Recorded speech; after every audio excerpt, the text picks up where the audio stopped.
Pasensya ka na ikaw ang tinawagan ko. Busy kasi sa floor. It's okay. Kaibigan mo rin naman ako eh. Gulong-gulong na kasi talagang isip ko. Hindi ko alam kung saan ako magsisimula para hanapin yung babae ni Ron. Sana matulungan mo ako. Sure.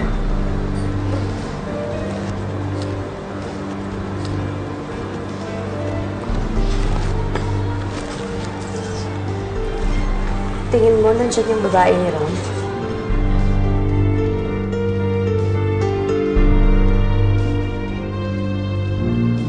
May kumuha sa akin ng condo unit. Stewardess.